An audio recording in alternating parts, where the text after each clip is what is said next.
एक बार फिर से स्वागत है आप सभी का। और लगातार चुनाव आयोग के द्वारा जो प्रेस कॉन्फ्रेंस होनी है उस पर हमारी नजर बनी हुई है। अब से कुछ ही देर में, बहुत ज्यादा समय नहीं रह गया है और लगभग 1 से 1.5 घंटे का जो समय रह गया है वो अब से कुछ ही देर में राज्यों के जो 5 राज्य विधानसभा चुनाव के मुहाने पर खड़े हैं, आज उसकी तारीख तय हो गई है और ये तारीख अब घोषित किया जाना बाकी है।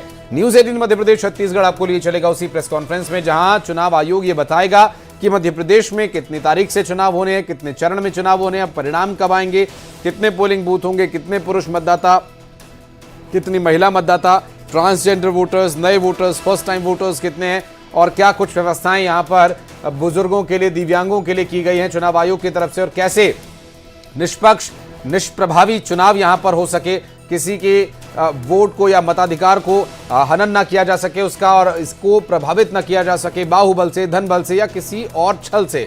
तो ये सारे विषय रहेंगे चुनाव आयोग की प्रेस कॉन्फ्रेंस में। सवाल जवाब का सिलसिला भी होगा, न्यूज 18 के हमारे सहयोगी भी वहां मौजूद रहेंगे, डिटेल्स लगातार आप तक पहुंचाते रहेंगे। और मध्य प्रदेश छत्तीसगढ़ पर अभी सीधा हमारा फोकस रहेगा। 5 राज्य में चुनाव है, मध्य प्रदेश, छत्तीसगढ़, राजस्थान, तेलंगाना, मिजोरम। ये वो 5 राज्य हैं जहां पर के आगामी विधानसभा चुनाव को लेकर चुनाव आयोग ने जो तैयारियां हैं वो पूरी कर ली हैं, बस उसकी घोषणा किया जाना बाकी है। तो अब तक जो सूत्रों के हवाले से जानकारी मिल रही है और जो जानकारी हमने इससे पहले आपको सूत्रों के हवाले से दी है वो अब तक सटीक साबित होती आई है। मसलन चाहे वो चुनाव आयोग की तरफ से की जाने वाली प्रेस कॉन्फ्रेंस या घोषणा को लेकर जो हमने जानकारी दी थी, जिसमें कि 8, 9 या 10 जो प्रेडिक्शन की गई थी कि तारीख ये यही हो सकती है, और आज 9 तारीख है। 9 तारीख को आज चुनाव आयोग प्रेस कॉन्फ्रेंस करेगा, ये तय हो चुका है। अब से कुछ ही देर में रिएक्शंस भी आना शुरू हो गए हैं। छत्तीसगढ़ के डिप्टी सीएम टीएस सिंहदेव ने इस विषय को लेकर प्रतिक्रिया दी। उनका यह कहना कि जानकारी मिली है कि चुनाव आयोग आज प्रेस कॉन्फ्रेंस करेगा और चुनाव आयोग की तरफ से जो भी व्यवस्थाएं होंगी उस पर जो राज्य सरकार के लिए, हालांकि इस वक्त कोई प्रभावी वो नहीं रहेंगे, लेकिन जो भी जरूरी कदम होंगे वो उठाया जाएगा।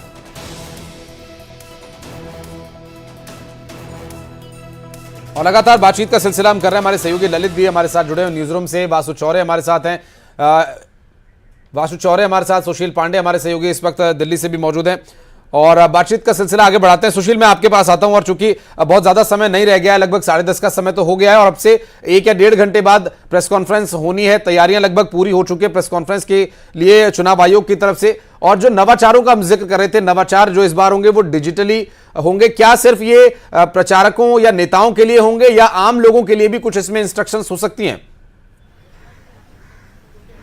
जी देखिए, इंस्ट्रक्शंस सभी के लिए होंगे, लेकिन सबसे ज्यादा फिलहाल जो चुनाव आयोग की नजर होगी वो डिजिटली परफॉर्म जो लोग कर रहे हैं या डिजिटली लोगों को जो फिलहाल भरगलाने की कोशिश करेंगे उन पर जांच एजेंसियां नजर रखेंगी। सबसे बड़ी बात है कि इस मामले में जो जांच एजेंसी है ईडी और जो स्टेट की जो फिलहाल जांच एजेंसियां हैं उनको फिलहाल तैयार किया गया है। बाकायदा एक बड़ी टीम बनाई गई है कि जो डिजिटली ट्रांजैक्शंस हो रहे हैं उन पर नजर रखे। इसीलिए सोशल मीडिया पर इस बार चुनाव आयोग बहुत ज्यादा सतर्क है और इस मामले को लेकर चुनाव आयोग ने बाकायदा ऑब्जर्वर के साथ जो मीटिंग की थी उस मीटिंग में उन्होंने बताया था कि किस तरह सर्विलांस किया जाए, किस तरह जो ट्रांजैक्शन डिजिटली हो रहे हैं, बड़ी जो पॉलिटिकल पार्टीज है या उससे संबंधित नेता हैं, अगर उनके वित्तीय कुछ ट्रांजैक्शन हो रहे हैं तो उस पर जांच एजेंसियां तुरंत लगाम लगाएं।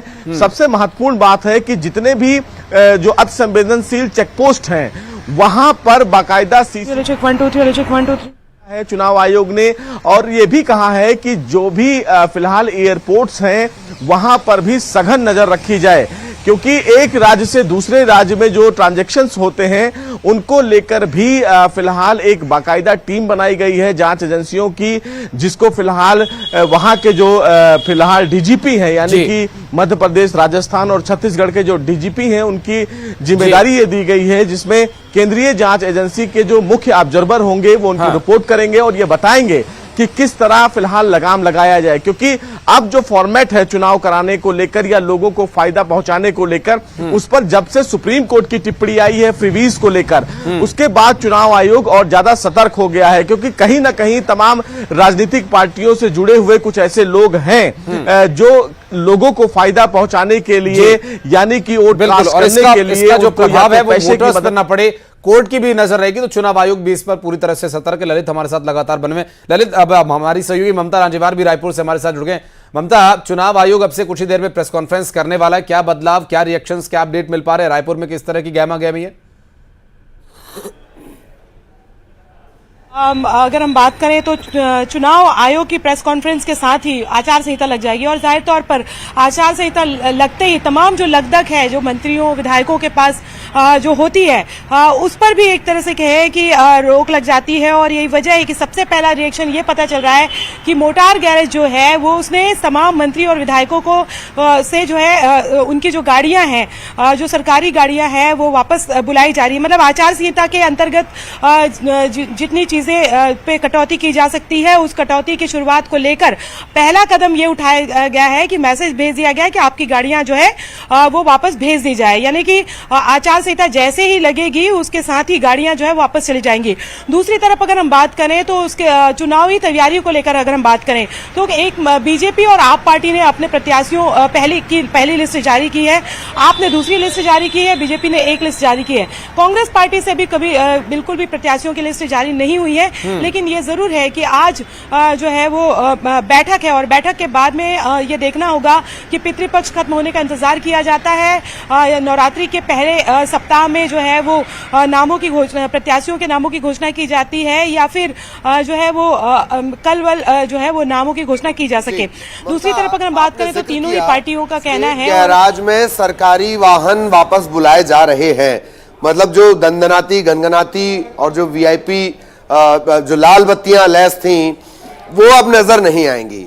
एक महत्वपूर्ण बात और है जो छत्तीसगढ़ में नजर आया है जिसे नजरअंदाज किया नहीं जा सकता, वो दरअसल ये एक बार एक कार से 2 करोड़ से ज्यादा का कैश, फिर 80 लाख से ज्यादा का कैश, ये अलग अलग घटनाएं हम आपको बता रहे हैं, अलग अलग जिलों में ये हुई हैं। और लाखों का जो कैश का मूवमेंट है वो नजर आया है ममता, और उसे नजरअंदाज नहीं किया जा सकता। जी देखिए, कैश ही नहीं बल्कि थोड़े दिन पहले अगर हम बात करें तो सेंट्रल जीएसटी की टीम ने छापा मारा था और साड़ियां और साइकिल भी बरामद की थी। और ये भी कहा गया था कि जो है इस पर एक तरह से निर्देश दिया गया था जीएसटी की टीम को कि इस तरह से गैरेज जो है जो शहर के आउटर्स में जो गैरेज हैं उस पर नजर रखी जाए कि वहां पे किस तरह की ट्रकें आ रही हैं, वहां पे इस तरह के सामान जो है वो आ रहे हैं, फ्री बीज जो है उस पर उसको लेकर सख्ती बरती जाए। कैश की अगर हम बात करें तो लगातार जो है वो कैश अलग अलग जगहों पे बरामद हुई है और पुलिस की टीम भी लगातार जगह जगह पे तैनात है। अब लेकिन एक बात है कि आचार संहिता जब लग जाती है तो और भी स्ट्रिक्ट जो है वो चीजें हो जाती है। इनकम टैक्स डिपार्टमेंट की जो टीम है वो और भी ज्यादा अलर्ट हो जाती है। हालांकि छत्तीसगढ़ में अगर हम बात करें तो पहले से ही ईडी, इनकम टैक्स जो है आईटी की जो टीमें हैं वो लगातार यहाँ पर सक्रिय है। लेकिन अब ये भी है कि आचार संहिता लगने के बाद एक कयास और एक संभावना और जताई जा रही है कि छापे भी जो है उनकी संख्या बढ़ेगी, छापे भी लगातार मारे जाएंगे और इसको लेकर पॉलिटिकल रिएक्शंस भी उस तरह से आएंगे। और दूसरी तरफ अगर हम बात करें तो जो हमने बताया है तो ये भी एक हो जाता है कि आचार संहिता लगते ही तमाम जो माननीय जो है उनके तमाम जो मैंने बताया था कि लगदग जो होती है, जो एक जाते हैं और पता चल जाता है कि भाई ये आ रहे हैं और हॉर्न से लेकर तमाम तरह की चीजें जो है। लेकिन अब गाड़ियां वापस बुलाई जाएंगी आचार संहिता के साथ ही और पहले वो रौब जो है वो अब नहीं रहेगा आचार संहिता लागू होते ही। ममता, बिल्कुल आपने उस बात का सही जिक्र किया। और ललित, जिस तरफ इशारा कर रहे हैं मैं चाहूंगा कि वासु से भी उनसे अपडेट ले लिया जाए। वासु, जो प्रभाव डालने वाली चीजें हैं चाहे वो फ्री बीज के माध्यम से, और जैसा कि ममता ने उस खबर का भी जिक्र किया, वो खबर बहुत जरूरी थी कि ऐसे गोदाम जो है जहां पर कि कुछ सामान ला करके रखे गए, कोई साइकिल थी, कोई साड़ियां थी छत्तीसगढ़ में। मध्य प्रदेश में भी इस तरह की सर्च जारी है अभी, क्योंकि बहुत जल्द चुनाव आचार संहिता लागू हो जाएगी। बिल्कुल, निश्चित तौर पर देखिए चुनाव आयोग ने इसके लिए पुख्ता तैयारियां कर रखी हैं कि किसी भी तरह से फ्रीबीज ना बांटी जाए, कैश का किसी तरीके का कोई अवैध कारोबार ना हो, अवैध रूप से कैश देकर लोगों को प्रभावित ना किया जाए। अक्सर ये देखा जाता है कि चुनावों के दौरान दारू है, शराब है, उसकी भी बहुत बड़ी संख्या में वो भी बांटी जाती है और इसके अलावा जैसे साड़ियां हैं या फिर अन्य तरीके का कोई प्रलोभन या गिफ्ट आइटम्स है वो देकर कहीं ना कहीं मतदाताओं को वोट जो है वो लेने की कोशिश की जाती है। तो इसको लेकर इलेक्शन कमीशन की खास नजर जो है वो रहने वाली है। और ना सिर्फ अगर आप देखें कि शहरी क्षेत्रों में या ग्रामीण क्षेत्रों में बात करें, बल्कि जो स्टेट की सीमा है जो दूसरे राज्यों से कनेक्ट होती है, वहां पर भी चेक पोस्ट जो है वो बनाए जाएंगे और जो इंटर स्टेट व्हीकल्स जो आएंगे जाएंगे उनकी भी सतत निगरानी होगी, उनकी चेकिंग की जाएगी जिलों की बॉर्डर पे। मैं आऊंगा, आप सभी हमारे सहयोगी हमारे साथ बने रहेंगे। और इस बीच छत्तीसगढ़ के उप मुख्यमंत्री टीएस सिंहदेव ने और भारतीय जनता पार्टी के प्रदेश अध्यक्ष अरुण साव ने क्या कुछ कहा था, वो भी अपने दर्शकों को सुनवा देते हैं। मुझे लगता है दिवाली को देख के डेट तय करना चाह रहे होंगे कि पहला राउंड जो वोटिंग का होगा वो दिवाली के पहले करें या दिवाली के बाद करें। दिवाली के पहले भी कुछ त्योहार रहते हैं, छोटी दिवाली है, भाई दूज है, फिर गोवर्धन पूजा, अन्य त्योहार रहते हैं। तो जितना जल्दी हो उतना अच्छा है, हम लोग इंतजार में ही हैं। भारतीय जनता पार्टी तैयार है और निश्चित रूप से एक नया सवेरा आने वाला है। राज्य की अन्यायी, अत्याचारी, भ्रष्टाचारी, वादा खिलाफी करने वाली विकास विरोधी सरकार के जाने का समय हो गया है। और ललित हमारे सहयोगी लगातार न्यूज रूम से हमारे साथ जुड़े हुए। ललित, चूंकि दोनों ही पार्टी के ये दो प्रमुख चेहरे थे जिन्होंने बहुत ही अपने अपने अंदाज में, टीएस सिंहदेव का, बाबा का अपना बोलने का अंदाज है और अरुण साव का अपना एक अंदाज है, दोनों ने जाहिर कर दिया है कि चुनाव आयोग की तैयारी और राजनीतिक दलों की भी तैयारी। राजनीतिक दलों का जिक्र यहां पर स्वाभाविक हो जाता है क्योंकि अब उनकी जो लिमिटेशंस हैं वो बढ़ जाएंगी। अभी तक कहीं भी मंच लगाया, कुछ भी कार्यक्रम किए, लोगों को वादे किए, दावे किए, लेकिन अब ये रिस्ट्रिक्शंस होंगी और अब चुनौती थोड़ी सी बढ़ जाएगी। अगर फेयर तरीके से इलेक्शन होगा तो चुनौती काफी ज्यादा बढ़ जाएगी कि ये कैसे लोगों को प्रभावित करें, कैसे अपनी बात वहां तक पहुंचाएं। आपने कहा ना कि ना रोला बचेगा ना रौब बचेगा, और जाहिर तौर पर दोनों चीजें आसानी से छूटती नहीं है। तो निश्चित तौर पर चुनौतियां तो बढ़ेंगी। अंदाज की आपने बात कही आशीष, इससे भी कई बार एक राजनीति की दशा और दिशा का आइडिया लग जाता है। जैसे टीएस बाबा, जब आप छत्तीसगढ़ पीएससी घोटाले का जिक्र करेंगे तो हम व्यापम करेंगे, आप अंदाज देखिए। इसके अलावा अरुण साव, स्लोगन आप देखिए, और न सहिबो बदल के रहिबो। वो आक्रामकता वैसे ही सहज स्वाभाविक तौर पर महसूस हो जाती है। ममता भी लगातार बनी हुई है, वासु लगातार बनी हुई। वासु, स्टेट हैंगर से कोई बड़ा अपडेट, जिस तरह से ममता जानकारी दे रही है, स्टेट गैरेज, माफ कीजिएगा, हैंगर नहीं, स्टेट गैरेज से क्या आपके पास भी कोई अपडेट है कि जो लाल बत्तीधारी गाड़ियां हैं, सरकारी गाड़ियां, उन्हें वापस पहुंचाना है? इसके बारे में पता करें और जो अपडेट हो आपके पास वासु वो भी साझा करें जरा।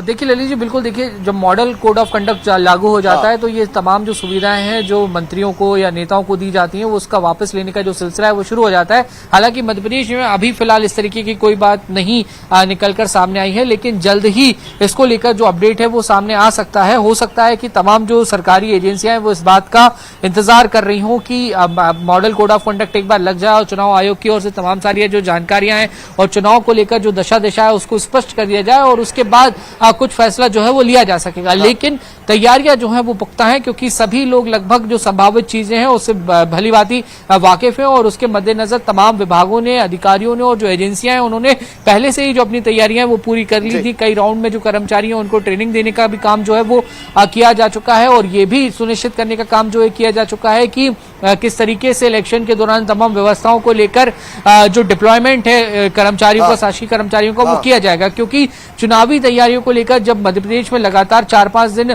चुनाव आयोग के बड़े अधिकारियों ने कैंप किया था और इस दौरान कलेक्टर हो, एसपी हो, अलग अलग विभाग के मुख्य सचिव हो, इन तमाम लोगों से उन्होंने लगातार बातचीत की थी और लगातार फीडबैक लिया था। और इसके अलावा चुनाव आयोग को जो लोकल प्रशासन से जिस तरीके की सपोर्ट की उम्मीद है और जिस तरीके की मदद चाहिए थी उसको लेकर भी उनको दिशा निर्देशित कर दिया गया था और जो तैयारियां हैं वो पहले ही ये सारी जो है वो सुनिश्चित करने का काम कर लिया गया था। तो जैसे ही चुनाव आयोग के द्वारा घोषणा की जाएगी, इन शुरुआत जब हमने चर्चा की तब मैंने आपसे पूछा था कि ग्वालियर चंबल में बिना गोली चले चुनाव करवाना, क्या ये एक बड़ी चुनौती अभी भी बनी हुई है? ठीक इसी तरह से एक और बात है वासु, उमरिया में जिस तरह का घटनाक्रम आया, गोंगपा के प्रदर्शन के दौरान जो हिंसक वारदात हुई, इसका एक बड़ा पेच जाएगा। इससे जुड़ा एक सवाल मैं आपसे पूछूंगा। ममता हमारे साथ लगातार बनी हुई है, ममता रिएक्शन किस तरह के मिल रहे हैं? मैं सिर्फ नेताओं के रिएक्शन की बात नहीं कर रहा हूं, ये फीलिंग है कि जैसे ही आयोग ऐलान करेगा चुनाव का, तब सब जो है आम आवाम जो है, आम लोग हैं, वो भी एक चुनावी मोड में आ जाएंगे। किस तरह के रिएक्शन मिल रहे हैं ममता? देखिए, नेताओं की अगर हम बात करें, जैसे कि परीक्षा की जब घड़ी होती थी तो आपको याद होगा कि अमूमन जो है जब ऐसा रहता है कि ऐसे बताना है, तैयारी चाहे जो भी हो, लेकिन अपन एक अमूमन लोग ये दावा जरूर करते हैं, आप अपनी परीक्षा के समय का भी याद करिए, तो बोर्ड एग्जाम वाली फीलिंग आ जाती है। हाँ, मेरी तो तैयारी है, लेकिन अंदर धुकधुकी मची हुई होती है। तो वही स्थिति जो है वो पॉलिटिकल लीडर्स जो होते हैं उनकी भी होती है, वो अंदर से धुकधुकी होती है, लेकिन अगर वो अपना डर दिखा देंगे तो सामने वाली पार्टी को कहीं ना कहीं ये मैसेज दे देंगे कि भाई हम कमजोर पड़ रहे हैं। तो जाहिर तौर पर सभी लोग दावा करते हैं जिनकी रिपोर्ट खराब आई है, उन्हें पता तो रहता है कि सर्वे रिपोर्ट में उनके बारे में क्या रिपोर्ट आ रही है, लेकिन जो है वो उतना ही चेहरे पर दमदारी लाकर ये दावे किए जाते हैं हमारी तो पूरी तैयारी और हम दोबारा जीत रहे हैं। लेकिन नतीजे क्या आएंगे ये तो चुनाव होने के बाद पता चलेंगे। तो फिलहाल अगर हम बात करें तो रिएक्शंस की अगर बात करें पॉलिटिकल पार्टीज के लीडर्स की, तो चाहे बीजेपी हो, कांग्रेस हो, आप पार्टी हो, निर्दलीय हो, और अगर हम बात करें तो गोंडवाना जो गणतंत्र पार्टी हो, बसपा हो, सभी का ये दावा है कि सभी जीत रहे हैं। सभी है ना, सारे लीडर्स जो हैं उनका ये दावा है कि हमारी पूरी तैयारी है। दूसरी तरफ अगर हम बात करें तो ये जरूर है कि चुनाव कितने चरण में होगा इसको लेकर एक तरह से कहें कि अलग अलग तरह के रिएक्शन जो है वो आते हैं, और इसको लेकर अभी देखना ये होगा कि कांग्रेस और बीजेपी की तरह से एक तरह से जो बड़े लीडर्स हैं वो क्या कहते हैं। लेकिन फिलहाल सभी का ये कहना है कि वो चुनाव को लेकर तैयारी है। आम लोगों की अगर हम बात करें तो आम लोगों के बीच में ये बात तो पहले ही से थी कि 9 तारीख के करीबन जो है वो आचार संहिता लग जाएगी। तो जब शनिवार तक कोई इस तरह से सूचना नहीं आई तो संडे का इंतजार किया जाता रहा देर शाम तक के, लेकिन उसके बाद नहीं तो ये तो तय था कि आज आचार संहिता लग जाएगी। और लोगों को भी बड़ा अच्छा लगता है, आम लोगों को, कि अब जो वो लोग जो सामने से चाय की दुकान पे, चौपाल पे, दालान पे बैठने में मजा ही कुछ और होगा, चर्चाएं कुछ और हो जाएंगी, थोड़ा सा उसमें चुनावी चुस्की वो भी उसमें शामिल हो जाएगी। वासु, सवाल मेरा ये, बसपा गोंगपा तकरीबन अगर दोनों को मिला लिया जाए 5% के आसपास ही बैठ जाते हैं, 5 से 10% के आसपास ही बैठते हैं। एक पहलू ये, दूसरा पहलू ये कि गोंगपा के प्रदर्शन में उमरिया में जो कुछ हुआ वो आयोग की टेंशन बढ़ाने वाला है, उसे मानना होगा।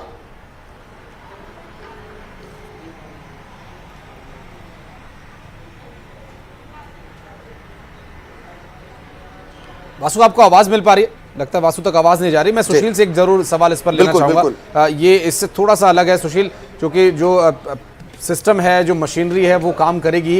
एक बहुत ही इनपुट महत्वपूर्ण था कि अब 10:30 बजे से कांग्रेस की दिल्ली में एक CWC की मीटिंग होनी थी।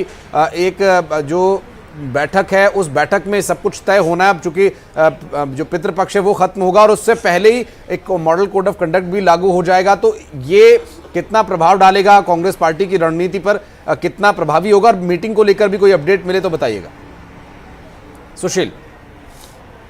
जी देखिए, सबसे महत्वपूर्ण बात है, ये बताया जा रहा था कि लगभग 10:30 पौने 11 बजे इस पूरे मामले में सीसी की जो बैठक है, जो हमें जानकारी मिली है उस जानकारी के मुताबिक आज एक बड़ी रणनीति तय होगी। राजस्थान और मध्य प्रदेश और छत्तीसगढ़ के मामले में ये जो बैठक होगी, ये माना जा रहा है एक बड़ी रणनीति कांग्रेस तैयार करने में जुटी हुई है, क्योंकि कांग्रेस जनता के बीच में तमाम मुद्दों को लेकर जाने वाली है। लेकिन उससे पहले कांग्रेस के समक्ष एक बड़ी चुनौती है कि जो चेहरे हैं उन चेहरों के आधार पर जनता उन्हें पसंद कितना करती है ये तय करना है। और जो टिकटों का बंटवारा होना है, ये अपने आप में एक बड़ी चुनौती सभी राजनीतिक पार्टियों के लिए होती है। कांग्रेस किन चेहरों को लेकर तमाम राज्यों में जो उनके विधानसभा क्षेत्र हैं उनको मौका देती है, ये देखने वाली बात होगी। चूंकि पितृपक्ष चल रहा है, कांग्रेस पितृपक्ष का इंतजार करती है या कई राज्यों में अपनी जो सीटें हैं उम्मीदवारों को लेकर वो जारी करती है, लेकिन बीजेपी फिलहाल इस दिशा में काम कर रही है। मैं आपको रोकना चाह रहा है कि जब 14 तारीख को, मैं आपको रोकना चाह रहा हूं, अशरफ भी हमारे साथ जुड़े हुए हैं, बड़ा अपडेट उनके पास इस वक्त है, बैठक से जुड़े हुए अपडेट भी उनके पास है। अशरफ, क्या कुछ अपडेट?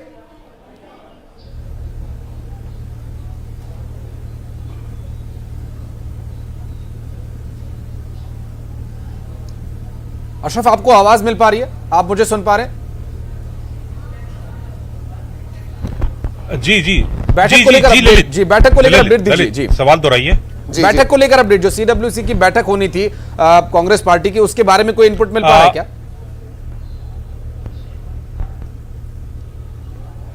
ललित, देखिए, बैठक अभी अभी शुरू हुई है। इसमें हिमाचल के मुख्यमंत्री, राजस्थान के मुख्यमंत्री, छत्तीसगढ़ के मुख्यमंत्री यहाँ कांग्रेस ऑफिस पहुंच चुके हैं। बाकी तमाम नेता जो हैं, सोनिया गांधी हो, मल्लिकार्जुन खड़गे हो, राहुल गांधी हो, प्रियंका गांधी हो, जितने कांग्रेस के बड़े नेता हैं वो सब यहां पहुंच रहे हैं और अब ये कांग्रेस की बैठक शुरू होगी। और आज की बैठक पहले से बहुत महत्वपूर्ण है, लेकिन जैसे ही ये चुनाव की तारीखों का ऐलान होता है तो और ज्यादा महत्वपूर्ण हो जाती है, क्योंकि जो सूत्र बता रहे थे कि विधानसभा चुनाव को लेकर इस बैठक में कुछ रणनीति बन सकती है। अब तो और स्थिति साफ हो रही है, क्योंकि जब चुनाव आयोग खुद 12 बजे तारीखों का ऐलान करने जा रहा है तो CWC की उससे पहले बैठक, ये बहुत साफ है कि इस बैठक में चुनावी रणनीति को लेकर ही अंतिम फैसले किए जाएंगे। एक धार दी जाएगी कि कैसे हम जहां पर हम सत्ता में हैं उस सत्ता को बनाए रखें, चाहे वो छत्तीसगढ़ की बात हो या राजस्थान की या फिर मध्य प्रदेश, जहां पर वो प्रबल दावेदार हैं कि हम सत्ता में लौट रहे हैं। तो यहां पर लौटने के लिए कैसे हम रणनीति बनाएं कि जो राज्य सरकार है उस पर लगातार हमले किए जाएं, केंद्र सरकार पर हमले किए जाएं। तो ये तमाम पहलू जो हैं उस पर चर्चा की जाएगी। खासकर ये जो अभी जातीय जनगणना के आंकड़े वो बिहार ने जारी किए हैं और उसके बाद कांग्रेस भी जातीय जनगणना के आंकड़ों का समर्थन कर रही है कि जातीय जनगणना होनी चाहिए। तो इसका आने वाले विधानसभा चुनाव में क्या प्रभाव पड़ेगा, महिला आरक्षण को लेकर बड़े हैरत की बात है। आप जातीय जनगणना, मैं कांग्रेस की बात कर रहा हूं, ये इतर है आयोग की जो पीसी होने वाली, उससे इतर मेरा सवाल ये, एक तरफ आप जातीय जनगणना को एक लुभावने मुद्दे की तरह पेश कर रहे हैं। कर्नाटक में मेरा ख्याल है सिद्धारमैया की अगुवाई में जब सरकार थी, जातीय जनगणना करने के बाद भी आंकड़े जारी नहीं किए गए हैं। ये एक हवा निकालने वाली बात है। जी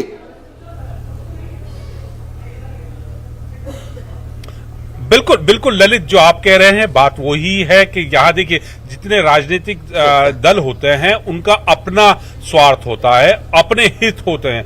आज की डेट में उनको अपना हित नजर आ रहा है जातीय जनगणना पर, क्योंकि जिस हिसाब से केंद्र सरकार या भाजपा ओबीसी को लेकर काम कर रही है, तो यही बात अब जातीय जनगणना को लेकर की जा रही है कि जातीय जनगणना भी होनी चाहिए। हाँ। जातीय जनगणना पर बात हो कि जिसका जितनी भागीदारी उसका उतना हिस्सा, जो राहुल गांधी कह रहे हैं। तो इसी वजह से अब कांग्रेस का जो जोर है वो जातीय जनगणना पर है कि जातीय जनगणना हो, उससे पता चल जाए कि किस वर्ग का, किस समुदाय का कितनी भागीदारी है। मैं आपको रोकना चाह रहा हूं, हिसाब से हिस्सेदारी मिलनी चाहिए। आशीष भी आगे बढ़ाएंगे चर्चा को, लेकिन एक बड़ा महत्वपूर्ण सवाल, जाति का जिक्र होगा, छत्तीसगढ़ की राजनीति की बात होगी तो अजीत जोगी का कोट भी आएगा कि जाति कभी नहीं जाती। ममता, अब बात निकली है, जाति की बात निकली, अजीत जोगी की बात निकली, तो क्या अमित जोगी की अगुवाई में छत्तीसगढ़ जनता कांग्रेस क्या वाकई मैदान में आ रही है? जी, नजर आ रही है? देखिए, अगर हम बात करें तो मैदान में अगर आने की बात करें तो अजीत जोगी, अमित जोगी वो लगातार ट्वीट करके वीडियो ट्विटर पे नजर आ रहे हैं, क्या वो मैदान में भी डाल रहे हैं, इन दिनों डाल रहे हैं, लेकिन उस तरह की सक्रियता जो है वो पिछले समय के चुनाव की तरह नहीं दिखाई दे रही है अगर जोगी कांग्रेस की बात करें, क्योंकि देखिए ये बात बिल्कुल साफ है कि अजीत जोगी जो थे उनका प्रभाव अलग था, इस बात से इनकार नहीं किया जा सकता। और उन्होंने जब उस समय पार्टी बनाई थी तो उस समय उस पार्टी को लेकर चर्चा भी बहुत ज्यादा थी, चर्चा भी बहुत ज्यादा शुरू हो गई थी और ये भी कहा जा रहा था कि पहली क्षेत्रीय पार्टी है और दावे भी बहुत सारे किए जा रहे थे।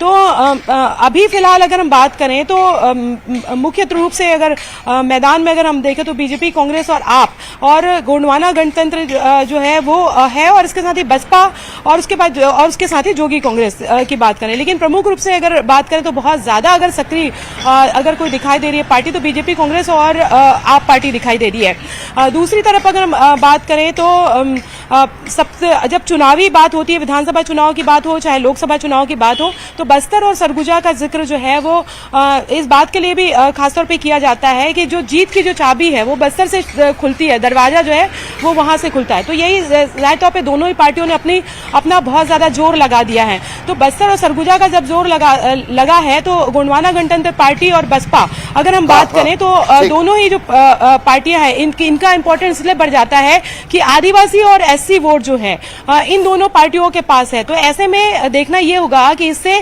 किस पार्टी को फायदा होता है, क्योंकि जो वोट बीजेपी कांग्रेस की तरफ जाते हैं या आपकी तरफ जाते हैं, तो अब उन्होंने अलग से कहा है गोंडवाना गणतंत्र और बसपा, तो अगर उधर जाते हैं तो जब जाहिर तौर पे वोट कटेंगे इन पार्टियों के, तो इसका फायदा किसको मिलेगा ये देखने वाली बात होगी। तो ये थोड़ा सा दिलचस्प मुकाबला हो गया है। बिल्कुल बिल्कुल, नुकसान ज्यादातर इस तरह के मामलों में के बाद कांग्रेस को उठाना पड़ा। उसके ट्रेडिशनल वोटर में अगर कोई सेंध लगाता है तो कोई अगर तीसरा विकल्प आता है तो वो ज्यादातर कांग्रेस के ट्रेडिशनल वोटर्स में सेंध लगाता है। आशीष प्लीज कंटिन्यू करें आप। मैं उसी जाति वाले विषय पर अभी चूंकि चर्चा हो रही है, अभी चुनाव आयोग की प्रेस कॉन्फ्रेंस में कुछ समय है और मीटिंग भी कांग्रेस पार्टी की आज सीडब्ल्यूसी की मीटिंग होनी है और वो भी चुनाव आयोग की प्रेस कॉन्फ्रेंस के चलते कुछ उसमें मुद्दों में भी बदलाव हो सकता है, जैसा कि अशरफ ने जिक्र भी किया। और चूंकि जाति की जनगणना का जो जिक्र है ये एक बहुत लंबा डिस्कशन का पॉइंट बन सकता है, लेकिन दो महत्वपूर्ण बातें करते हुए एक छोटा सा ब्रेक मैं लेना चाहूंगा। दो महत्वपूर्ण पॉइंट ये है कि एक तो राहुल गांधी या कांग्रेस पार्टी या मनमोहन सिंह जब इसका जिक्र किया करते थे तो माइनॉरिटी का वो जिक्र करते थे, और इस बात को लेकर बीजेपी बार बार मुद्दा बना रही है। इस पर चर्चा आगे भी जारी रखेंगे, प्रेस कॉन्फ्रेंस पर भी नजर रहेगी, हमारी सीडब्ल्यूसी की मीटिंग पर भी नजर रहेगी। आप सभी हमारे साथ बने रहिए। एक बहुत छोटे से ब्रेक के लिए रुको, जल्द लौटते हैं।